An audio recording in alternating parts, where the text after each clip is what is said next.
Κυρίες και κύριοι, στα πλαίσια των ενημερωτικών δράσεων του Συλλόγου Ασθενών με Ημικρανία και Κεφαλαλγία Ελλάδος, έχουμε την χαρά και την τιμή να έχουμε μαζί μας τον καθηγητή Άλαν Ράποπορτ. Ο Άλαν Ράποπορτ είναι καθηγητής νευρολογίας στο Πανεπιστήμιο GSL στις Ηνωμένες Πολιτείες, στην Καλιφόρνια. Είναι πρώην πρόεδρος της Διεθνούς Εταιρείας Κεφαλαλγίας, δηλαδή του πιο σημαντικού επιστημονικού οργάνου που αφορά τις κεφαλαλγίες διεθνώς. Και είναι ένας άνθρωπος που έχει αφιερώσει πάρα πολλά χρόνια στην έρευνα και τη μελέτη της ημικρανίας και των άλλων κεφαλαλγιών. Έχει γράψει εκατοντάδες επιστημονικά άρθρα, αλλά και πολλά βιβλία πάνω στο θέμα. Dr. Rapoport, thank you for being here with us. On behalf of the Greek Society of Migraine and Headache Patients, I want to welcome you and really thank you. We do appreciate that you will share your knowledge on migraine with us. Kalimera. And thank you for inviting me. I always like to talk about headache, especially to people that have headaches, to make them more informed. That's important, and that's why you are here to discuss. So, let's start with migraine. Migraine is considered to be the most important headache type. So many people suffer from migraine, but there are also people that are not sure, do I have migraines? So, before going to a physician, how can a person tell if headaches are migraines or not?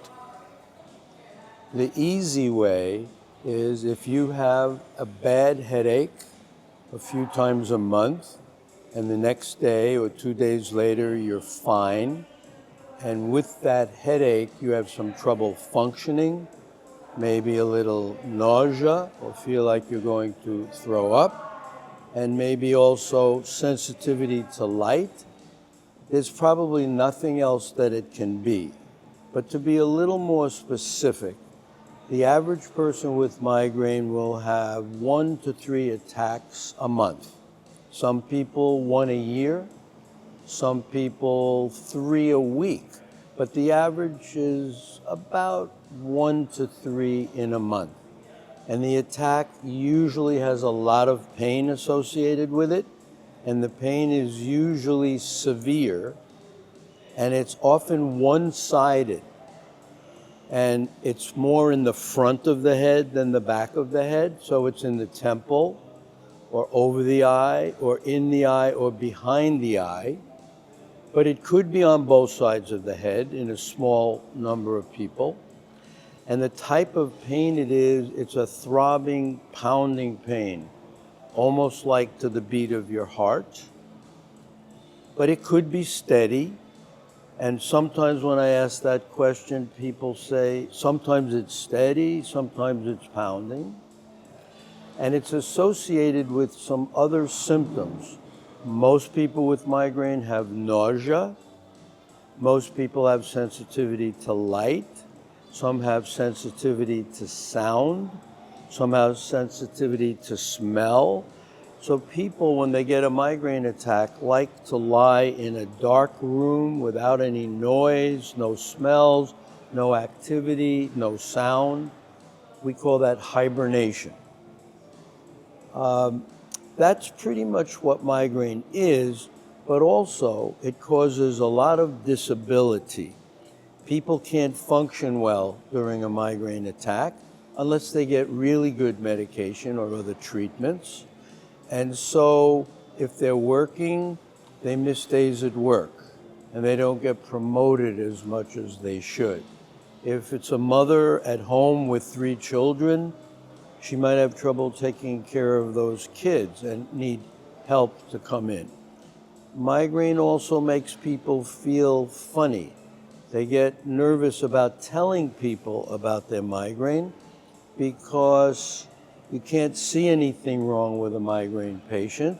They say they're in severe pain, but it doesn't look bad unless they're throwing up and lying down in bed. And so people are ashamed a little bit of their migraine, and they don't like to talk about it so much. That's pretty much what a migraine attack is. I may have left a few things out, but why is that different from any other kind of headache? So let me briefly mention what we call tension type headache. That's not a good term because, at least in my language, tension means it could be psychological or stress. And it could be psychological. It could be that you're under a lot of stress, but we don't really know what causes tension type headache. It's sort of the opposite of a migraine. The pain is steady. It's on both sides of the head. It's usually in the forehead or across the eyes or in the front, sometimes the back. It doesn't usually throb. There's not usually nausea. It's usually a milder pain. And I forgot to mention with migraine, people don't like to move because the slightest movement can make the pain worse. But in tension type headache, sometimes moving is a good thing. Going out for a walk, going for a swim. The pain can go away, The pain can go away just by relaxing and doing some other things, or taking some simple type of medication sometimes is helpful. Whereas migraine, you often need a special kind of medication to make it better. So that's tension type headache. And migraine occurs in about 12% of most populations. That's a lot of people. Tension type headache is way more than that. It's very controversial how much. I would say it's 80% of the population has some kind of headache during the course of a year. And sometimes it's a few times a week, and sometimes even more.